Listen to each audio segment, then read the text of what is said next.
نہیں کریم ہے تو کریمی کا ناجائز فائدہ نہ اٹھاؤ نا.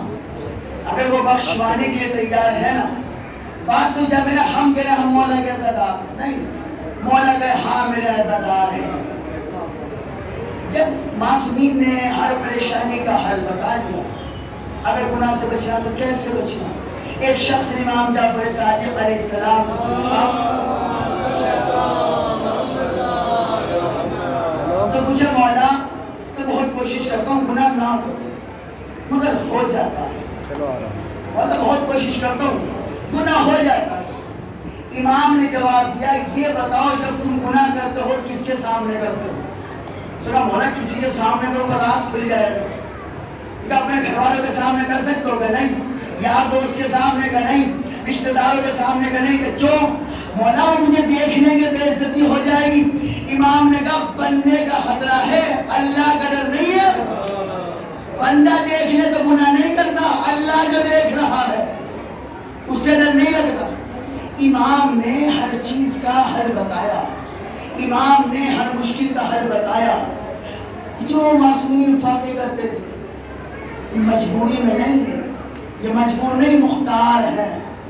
فاتح کیے اس لیے تاکہ ہمیں بتائے جب تم پہ یہ مشکل وقت آئے تو کیا کرنا ہے. یہ جو مزدوری کرتے تھے نا، جی مولا علی یہودی کے باغ میں جا کے مزدوری کرتے تھے، مزدور بنا کے رکھ دیا مولا. مزدوری بے شک کرتے تھے، کرتے کیوں تھے؟ جب وہ یہودی دیکھتا تھا نا یار اس کی پانی ڈالنے کا انداز بھی الگ ہے، اس کے آنے کا طریقہ بھی الگ ہے، اس کی گفتگو کا انداز ہی الگ ہے. ان کے اخلاق کا اثر یہودیوں پہ ہوتا تھا. نوکری نہیں کرتے تھے، حقیقت میں تبلیغ کرتے تھے. روز بڑے محمد والے محمد. وہ جو ہے نا اللہ محترم، ہمیں فخر کرنا چاہیے خدا کی قسم. جیسے وارث ہمیں ملے کسی کے پاس ہے ہی نہیں، جیسے ہمیں ملے کسی کے پاس ہے ہی نہیں. مقابلے کوئی نہیں، اور ذات کا مقابلہ تو بعد میں ہو، بھی تو نام کی برابری نہیں ہوتی. کیسے؟ اگر کسی کا نام بگاڑنا تو کیسے کرتے؟ یہ ہوگا جمال و مال، ایسی ہے نہیں. اور یسلم وسلم واو کا استعمال. علی کا نام بدل کے بھی دیکھو تو علی ولی، علی کا نام بدلو بھی تو ولی بنتا ہے. ابھی تو نام کی برابری نہیں ہوتی، امام کی برابری کہاں سے ہو؟ درود پڑھے محمد والے محمد. وہ جو ہے نا اللہ محترم، نہیں ان کے مقابلے کا کوئی ہے ہی نہیں، نہ تھا نہ ہے نہ ہوگا. مسجد نبوی صحابہ کرام کا مجمع، نبی پاک نے اپنے صحابہ کرام کے ساتھ انصار اور مہاجرین مواخات قائم کیا. اسے کہتے ہیں حدیث مواخات. اخی کہتے ہیں بھائی کو، ایک دوسرے کا، دونوں قبیلے والوں کو ایک دوسرے کا بھائی بنائے. فلاں صحابی کا ہاتھ پکڑا ادھر والے قبیلے کے صحابی کے ہاتھ میں، کہتے تم اس کے بھائی، یہ تمہارا بھائی. دوسرے کا ہاتھ پکڑا، یہ تمہارا بھائی، تم اس کے بھائی. جس سے نیت ملتی تھی، جس کا عقیدہ ملتا تھا، اسے اس کا بھائی بنایا. جناب سلمان کا ہاتھ پکڑا جناب بزرگ کے ہاتھ میں، تم اس کے بھائی، یہ تمہارا بھائی. سب کو ایک دوسرے کا بھائی بنایا، سب کا مواخات قائم کر لیا. ایک کونے میں مسجد گئے. ابو طالب کا بیٹا علی، چہرے پہ مایوسی، آنکھوں میں آنسو.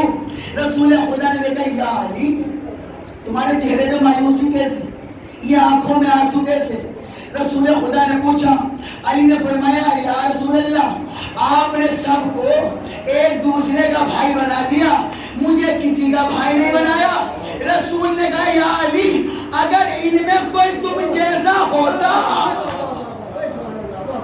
اگر ان میں کوئی تم جیسا ہوتا تو اس کو تمہارا بھائی بناتا. تو سرکار ان میں کوئی مجھ جیسا نہیں، پھر میں کس کا بھائی؟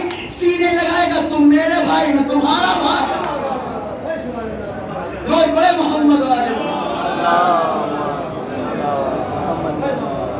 وہ جو ہے نا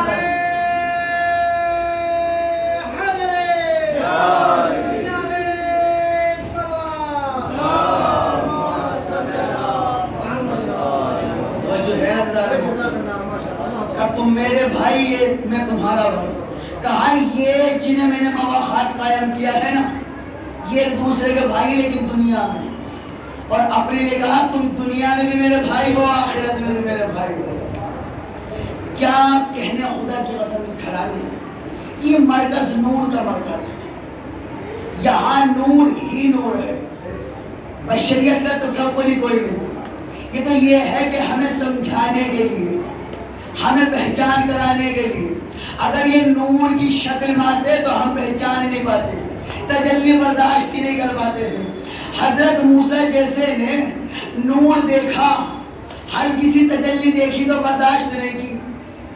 ہم بشر ہو کے گناہ گار ہو کر ان کے نور کی تجلی کیسے برداشت کرتے, لیکن انہوں نے آ کے بتایا دیکھو ہم نور ہیں تم جیسے نہیں ہیں, لیکن ہم تم تک بات پہنچانے کے لیے, تم تک پیغام پہنچانے کے لیے یہاں آتے ہیں تو تمہیں ہم اپنے جیسے لگتے ہیں. یعنی علی شب ہجرت بستر محمد پہ سو جائے تو لوگوں کو نبی دکھائی دے, اگر عرش پہ ایک دن بول جائے تو نصیریوں کو خدا دکھائی دے. ہمیں نہیں, نصیریوں کو, ہمارا عقیدہ نہیں. معصومین نے کہا ہم اللہ نہیں, اللہ وہ ہے. جب معصومین نے کہہ دیا ہم نے یقین کر لیا. بس فرق یہ ہے نہ تو 14 معصومین کو کبھی اللہ سمجھنا, نہ کبھی اپنے جیسا سمجھنا. کیوں معصومین کا خود کا فرمان کا ہمیں نہ اللہ سمجھنا نہ اپنے جیسا سمجھنا. اس کے بعد جو ہماری شان میں کہہ سکتے ہو پھر کہہ کے دکھاؤ. نہ اللہ تصور کرنا نہ اپنے جیسا سب تصور کرنا. اس کے بعد جو ہماری شان میں کہہ سکتے ہو وہ کہہ کے دکھاؤ. اب انہی شان کو اور بتائیں. جناب سلمان جیسا ہو تو تعریف کرے, جناب موسیٰ جیسے ہو تو بتائے کہ ان کے فضائل کیا ہے. ابھی تو جناب سلمان سمجھ نہیں آئے, ان کا سلطان کہاں سے سمجھ آئے گا. ابھی تو جناب موسیٰ کے فضائل نہیں سمجھے, جناب بلال جیسے کے فضائل نہیں سمجھے. جناب بلال کو حکم دیا رسول خدا نے فتح مکہ کے بعد, بلال جی سرکار اذان دو. جی یا رسول اللہ. بلال آج اذان کعبے کی چھت پہ کھڑے ہو کے دینی ہے. روز کعبے کی طرف رخ کر کے دیتے تھے نا, آج کعبے کی چھت پہ کھڑے ہو جانا پھر اذان دینا. ٹھیک ہے یا رسول اللہ. جناب بلال خوشی خوشی دوڑے سیدھے کعبے کی چھت پہ. اب جیسے اذان کے لیے ہاتھ اٹھائے فوراً رک گئے. میرا پریشانی ہو گئی, میں آج کل تک جو اذان دے رہا تھا رخ کعبے کی طرف تھا, اب تو کھڑے کعبے کی چھت پہ ہوں, اب رخ کدھر کروں. اب صحابہ کرام سے کہا کہ جناب پریشانی ہو گئی اور کیا ہوا, رخ کدھر کروں. صحابہ کرام نے رسول خدا سے کہا سرکار بلال بھائی جان ذرا پریشان ہے. کیا ہو گیا. کہا آپ نے اذان کا حکم تو دے دیا, آپ کے حکم پہ لبیک کہتے ہوئے کعبے کی چھت پہ کھڑے بھی ہو گئے, لیکن سرکار وہ کہہ رہے رخ کدھر کریں. رسول نے کہا مشکل کی کون سی بات ہے, علی کہاں ہے.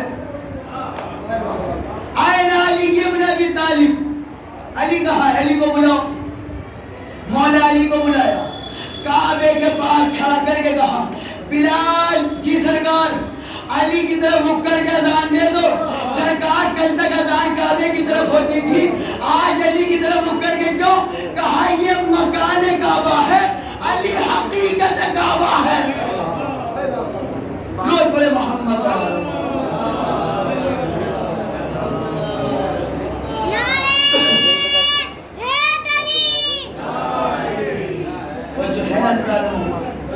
لوگ بڑے محمد والے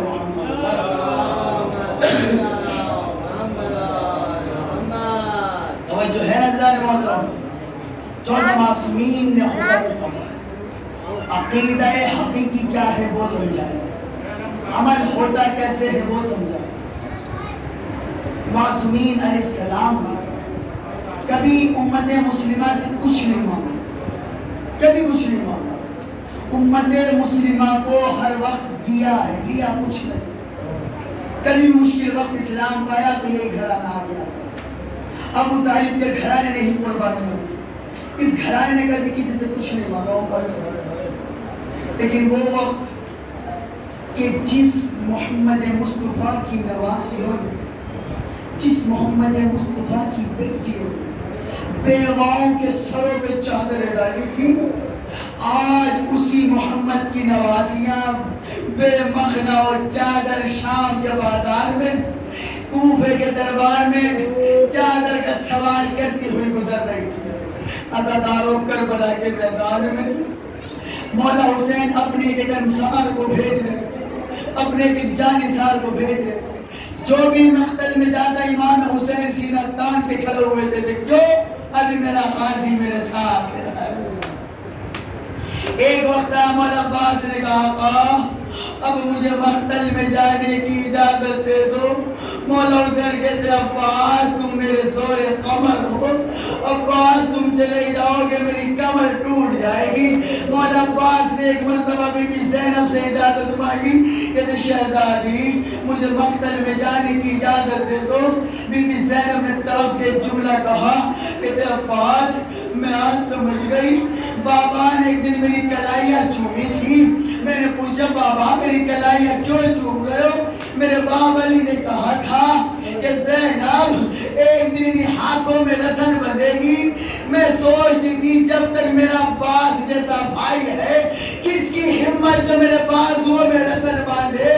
عباس آج مجھے یقین ہو گیا اب میرے بازوؤں میں رسن بھی بندھے گی، عباس میری چادر بھی چھنے گی۔ مولا عباس نے ایک بار مقتل کی طرف رخ کیا، مولا عباس نے نیزہ اٹھایا، تلوار اٹھائی، لڑنے کا ارادہ کیا۔ مولا حسین نے کہا عباس کہاں جانے کا ارادہ ہے؟ کہتے آقا انہوں نے میرا اکبر مارا، آقا انہوں نے میرے قاسم کو مارا، آقا میں نے ان سے بدلہ لینا ہے۔ امام حسین نے کہا عباس دیکھو جتنے نیزے چاہتے ہو نہ لے جاؤ، عباس جتنی تلوار چاہتے ہو لے جاؤ، عباس جتنا چاہو فوجیوں کو مارنا، عباس یہ سوچ کے لشکر پہ حملہ کرنا، اتنا مارنا جتنا تمہاری شہادت کے بعد زینب برداشت کر سکے، جتنا تم انہیں مارو گے یہ زینب کو تماچے ماریں گے، کوئی درے لگائے گا۔ عزاداروں وہ عباس کہ جب یہ قافلہ مدینے سے چلا تو امام حسین نے عباس سے کہا عباس اپنا زانو زمین پہ رکھو، میری شہزادی اپنا پاؤں تمہارے زانوں پہ رکھ کر محمل میں سوار ہوگی۔ مولا عباس نے کہا آقا یہ حکم سجاد کو دو، بی بی زینب کا قدم کہاں عباس کا زانو کہاں۔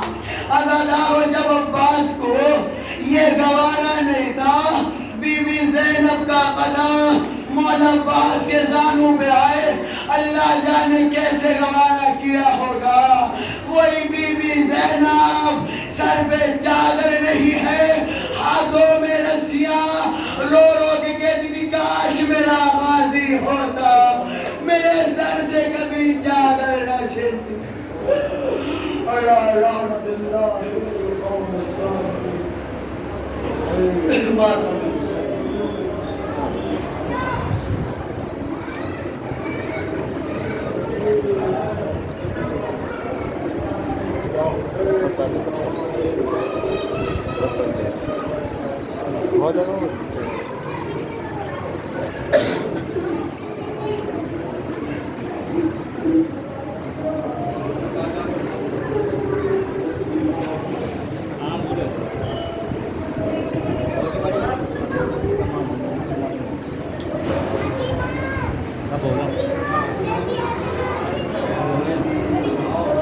یا حسین یا حسین یا حسین یا حسین یا حسین